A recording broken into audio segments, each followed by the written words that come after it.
Qadarullah, saya setelah video itu rilis 3 hari kemudian kena Omikron. Nah, tapi saya di video ini akan share juga ke teman-teman semua bagaimana saya menjalani isoman saya. Oke, terakhir saya mau sharing aja. Jadi alhamdulillah Altramatur sudah memberangkatkan 2 grup di bulan Februari ini. Kalau misalkan umroh normal biasanya kan seminggu sebelum atau sebulan sebelum. Nah, ini H-1 baru manasik kayak gitu. Bismillah, sudah punya teman safar yang asik belum? Assalamualaikum warahmatullahi wabarakatuh.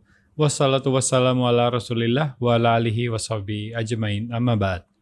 Alhamdulillah kita bisa kembali lagi di Altrama Podcast yang insya Allah akan ngebahas tentang cerita-cerita seputar umroh dan berita terkini tentang umroh. Nah, ini tanggal 15 Februari 2022. Jadi ada beberapa kabar baik dari video kita yang terakhir. Kalau belum nonton silahkan cek dulu. Jadi kita waktu itu sempat ngebahas tentang Omikron. Jadi kita akan mulai dulu akan ngebahas tentang Omikron. Qadarullah, saya setelah video itu rilis 3 hari kemudian kena Omikron.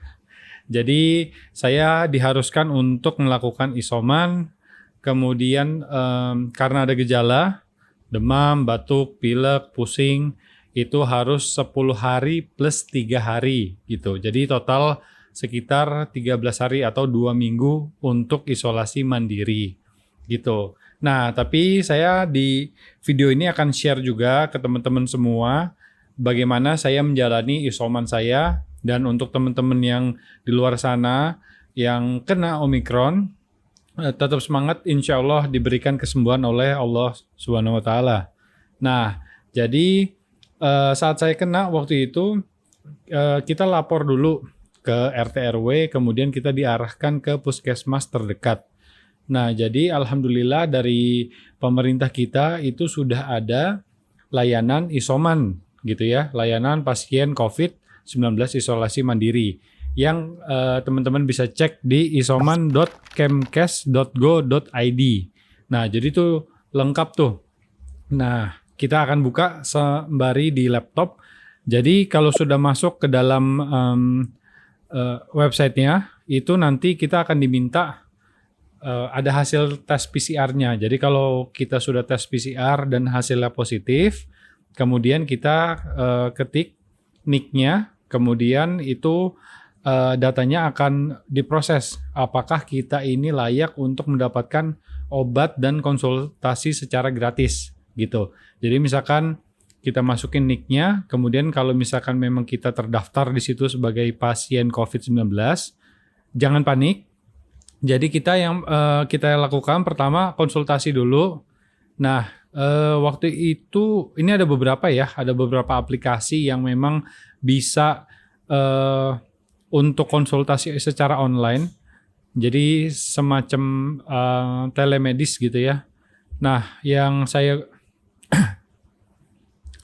yang saya gunakan waktu itu menggunakan aplikasi Halodoc. Jadi saya konsultasi seperti biasa, milih dokternya, terus saya masukin voucher, kodenya itu isoman. Nanti itu kan harusnya berbayar. Nah, setelah masukin kode voucher itu bisa jadi gratis. Kemudian setelah konsultasi kita bilang sama dokternya apa yang dikeluhkan, gejalanya apa. Kemudian dokternya itu akan memberikan semacam resep digital. Nah, dari resep digital itu kita balik lagi ke website yang isoman.kemkes.go.id, itu di pesan obat. Jadi nanti kita masukin data-data kita, kemudian resep digital yang sudah diberikan oleh dokter, kemudian nanti kita akan dapat obat secara gratis. Nah, sepertinya obat ini tuh udah dipaket-paketin gitu sama pemerintah. Jadi waktu itu saya dapat paracetamol, kemudian obat imun, dan vitamin zinc gitu. Jadi cuma 3 tipe doang. Kenapa? Karena gejala saya itu dikategorikan dalam kelas ringan. Walaupun kelas ringan, tapi pusingnya juga cukup berat. Tapi berbeda orang, berbeda gejalanya juga. Jadi kebetulan ada keluarga saya yang juga kena, itu nggak ada gejalanya sama sekali. Kemudian ada teman juga yang memang 2 hari sudah langsung sembuh dan ceritanya macam-macam. Jadi saya hanya cerita tentang yang saya alami saja. Oke, jadi begitu ceritanya kurang lebih pengalaman saya kena COVID yang varian Omicron. Nah, terus kita akan lanjut ke berita berikutnya. Jadi kapan sih kira-kira badai Omicron ini akan berakhir? Nah, tenang nih. Kita merujuk ke katadata.co.id. Jadi ada artikel, ada perbedaan puncak Omicron di dunia. Jadi kita bisa lihat di sini ada Inggris Raya, Amerika Serikat, Afrika Selatan, India. Itu rata-rata dari pertama terdeteksi Omicron di negaranya sampai akhirnya ada puncaknya dan akhirnya grafiknya itu turun, itu kurang lebih 30 sampai 43 hari gitu. Nah, di Indonesia sendiri pertama terdeteksi Omicron itu di tanggal 15 Desember 2021. Kemudian cukup landai, nggak ada yang terdeteksi Omicron sampai puncaknya itu 12 Februari 2022 kemarin. Jadi 3 hari yang lalu saat video ini direkam gitu. Jadi butuh 59 hari sampai puncaknya. Nah, setelah itu grafiknya menurun dan kita harapkan akan terus menurun seperti negara-negara yang lain dan insya Allah ya kita diberikan kesehatan sama Allah Subhanahu Wa Taala. Nah, efeknya apa? Jadi efeknya kita lanjut ke artikel berikutnya. Jadi kabar baik menurut kumparan.com, Sandiaga Uno, Bapak Sandiaga Uno umumkan karantina dari luar negeri itu menjadi 3 hari per 1 Maret 2022. Nah, kita tahu regulasi sebelumnya itu dari 14 hari, 10 hari, 7 hari, terus terakhir itu 5 hari. Nah, per 1 Maret ini insya Allah akan dijadikan 3 hari. Nah, tapi nggak untuk semua orang nih.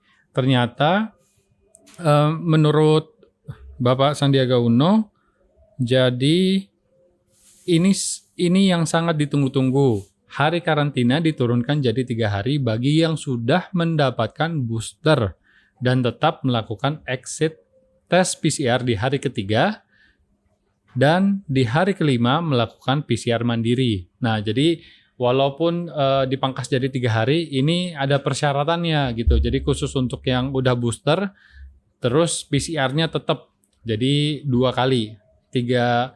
Di hari ketiga itu di hotel karantina, kemudian yang di hari kelimanya itu kita PCR mandiri. Kayak gitu. Tapi alhamdulillah ini kabar yang sangat baik sekali karena yang kita tahu kemarin itu 5 hari aja, 7 hari aja itu biayanya hotel karantina itu 4,5 juta rupiah kurang lebih ya. Jadi yang kita tahu hotel karantina untuk 7 hari aja itu harganya di 4,5 juta rupiah. Kemudian yang pas 5 hari ini regulasi yang baru itu hotel karantinanya turun harganya menjadi 3,5 juta rupiah gitu. Nah, insya Allah kalau diturunkan lagi menjadi 3 hari, ya mungkin kita bisa berharap harga hotel karantinanya itu menjadi 2 jutaan gitu. Nah, kalau misalkan harganya 2 jutaan, ya akan meringankan jamaah Indonesia yang untuk pergi umroh kayak gitu. Nah, tapi nggak sampai di situ nih teman-teman, ada berita bagusnya lagi. Jadi menurut Pak Sandiaga Uno dan seandainya terus trennya menunjukkan hasil yang baik dengan kepatuhan protokol kesehatan kita dan peningkatan vaksinasi, maka pemerintah akan mempertimbangkan di 1 April akan menjadi tanggal yang bebas karantina dengan syarat vaksinasi dosis 2 dan booster. Jadi kalau trennya turun, insya Allah di April itu sudah nggak ada karantina. Artinya nanti setelah pulang dari luar negeri itu langsung kita boleh pulang ke rumah masing-masing, insya Allah. Nah, makanya kita juga menghimbau nih teman-teman semua untuk jamaah umroh Indonesia segera deh vaksin 2 kali, habis itu booster gitu ya. Insya Allah itu akan meringankan dan mempermudah kita semua kayak gitu. Oke, berikutnya saya akan ngebahas gimana sih caranya kita ngedaftar vaksinasi booster. Nah, caranya untuk yang daerah Jakarta ini sebenarnya dan sekitarnya ya mudah banget. Jadi kalian teman-teman bisa cek di websitenya di vaksinasi-corona.jakarta.go.id. Jadi ini adalah bagian dari aplikasi Jaki sebenarnya. Jadi kita tinggal masukin nih kita, kemudian nama lengkapnya sesuai KTP. Nah ini butuh diingat juga yang status vaksinasinya itu yang bisa booster itu udah harus 2 kali dosis vaksin dan jaraknya antara vaksin kedua sama yang booster itu udah 6 bulan gitu. Nah kebetulan vaksinasi dosis 2 saya itu kemarin di 27 Juli 2021. Nah 6 bulannya itu pas di tanggal 27 Januari. Qadarullah saya di tanggal 27-nya itu udah meriang-meriang tuh. Udah gejala Omikron. Terus saya di sini udah mendaftar di Senin tanggal 7 Februari untuk vaksinasi dosis ketiga. Nah, tapi udah lewat gitu. Nah, jadi nanti kalau misalkan teman-teman mau daftar itu biasanya akan ada muncul ini daftar ulang ya. Nah, di daftar ulang nanti kita akan pilih kategorinya masyarakat umum, kemudian kita cari vaskesnya itu berdasarkan wilayah, boleh kecamatan, boleh yang paling dekat aja, misalkan Cipete gitu, Jakarta Selatan. Oke, jadi nanti ini ada pilihannya. Misalkan di PIM 3 tuh, di Pondok Indah Mall 3. Dosis ketiga, terus kita pilih tanggalnya, misalkan tanggal 17. Kemudian kita pilih jamnya, misalkan jam 10 sampai jam 11.30. Nanti ada tulisannya sisa kuotanya tersedia berapa. 100 di sini 117, tapi nggak dikasih tahu vaksinnya tipe apa sih sebenarnya. Gitu. Jadi nanti mungkin kita bisa cek juga di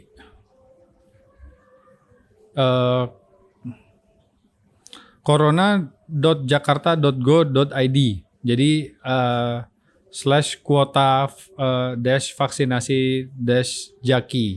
Nah ini biasanya ada ketahuan nih vaksin apa yang dikasih, tapi nggak semuanya diberitahu ya. Jadi kalau misalkan kita lihat di sini PIM 3 dosis ketiga nggak dikasih tahu nih nama vaksinnya apa. Tapi ada yang dikasih tahu, misalkan contohnya di Gandaria City itu AstraZeneca gitu. Terus di Planet Senen itu Pfizer kayak gitu kurang lebih. Jadi kalian bisa cek 2 website ini. Kemudian nanti kalau udah tinggal di next selanjutnya. Nah tapi saya nggak akan klik karena menurut dokter yang kemarin merawat itu katanya dari sembuh PCR negatif setelah isoman itu baru boleh booster itu 1 bulan semenjak tanggal yang PCR negatif yang terakhir kayak gitu. Nah tapi nanti teman-teman bisa langsung masukin identitasnya aja setelah itu, kemudian nanti alamatnya apa, habis itu nanti diklik OK, nanti ada tiketnya. Nah tiketnya ini akan dikirimkan melalui handphone atau email teman-teman, nanti bisa langsung ke tempat vaskesnya, kemudian tunjukin datanya kayak gitu. Karena saya menggunakan Jaki juga atau fasilitas website ini untuk yang dosis kedua gitu. Dan ini caranya mudah banget dan enak banget kayak gitu. Oke, terakhir saya mau sharing aja. Jadi alhamdulillah Altramatur sudah memberangkatkan 2 grup di bulan Februari ini. Kebetulan yang grup kedua itu terbang di tanggal 14 Februari kemarin gitu. Jadi update-nya saat ini semua rombongan umroh itu harus melakukan istilahnya karantina ya, H-1 tetap seperti regulasi yang di video sebelumnya. Kemarin kita di hotel di dekat bandara, kemudian di situ begitu kita sampai H-1 keberangkatan, kemudian langsung di PCR, habis itu tunggu hasil tes, terus kita bisa melakukan manasik di situ. Jadi manasiknya H-1 sebelum keberangkatan. Jadi berbeda ya. Kalau misalkan umroh normal biasanya kan seminggu sebelum atau sebulan sebelum. Nah ini H-1 baru manasik kayak gitu. Terus setelah itu berangkat seperti biasa di airport. Kondisinya saat ini cukup sepi, nggak seramai biasanya. Tetapi ya alhamdulillah kita masuk. Kalau misalkan sertifikat, dokumen lengkap itu insya Allah nggak akan masalah dari masuk check-in, kemudian ke imigrasi sampai ke Saudinya gitu. Jadi kami juga minta doanya dari teman-teman untuk jamaah yang kemarin berangkat, semoga lancar dan dimudahkan segala urusannya sama Allah Subhanahu wa taala. Amin. Nah, kemudian saya juga ingin memberitahu, jadi Altramatur kita akan membuat 2 paket insya Allah, yang di bulan Maret ini sebelum Ramadan sama yang bulan Ramadan. Nanti teman-teman sekalian bisa menghubungi nomor WhatsApp kami, kemudian bisa klik di Instagram @altramatur untuk info lebih lanjut. Insya Allah brosurnya akan kami posting di situ kayak gitu. Nah, jadi untuk teman-teman yang ingin berangkat, insya Allah sudah bisa, ya relatif udah mau mulai aman dengan berita-berita yang tadi. Nah ini kita tambahin nih. Jadi kalau berdasarkan artikel di Kumparan di tanggal 2 Februari kemarin, ini udah sejak Januari 8 Januari 2022 itu sudah ada 8.000 jamaah yang terbang ke Arab Saudi untuk melaksanakan ibadah umroh gitu. Jadi nggak yang muda doang. Kemarin jamaah dari kita aja ada yang umurnya 70-an, 60-an, 50-an, dan alhamdulillah masih semangat, masih diberi kesehatan sama Allah Subhanahu wa taala untuk menjalankan ibadah umroh. Jadi untuk teman-teman sekalian tetap jaga prokes, tetapi jangan takut karena sudah banyak nih teman-teman kita ya, lebih dari 8.000 jemaah Indonesia yang melakukan ibadah umroh kayak gitu. Kemudian apakah ada yang positif? Ada. Jadi memang datanya dari Kemenak itu ada yang positif. Misalkan data hingga 24 Januari itu ada 156 jemaah positif COVID sepulang dari Arab Saudi kayak gitu. Jemaah kita kemarin juga sebelum berangkat itu ada yang positif 1. Jadi dari satu grup itu akhirnya 1 orang nggak berangkat gitu. Nah tapi paketnya nggak angus, bisa di reschedule di waktu yang berbeda gitu. Jadi sampai hasil PCR-nya negatif, sudah sehat lagi, itu langsung bisa. Nah tapi teman-teman juga bisa, kalau berdasarkan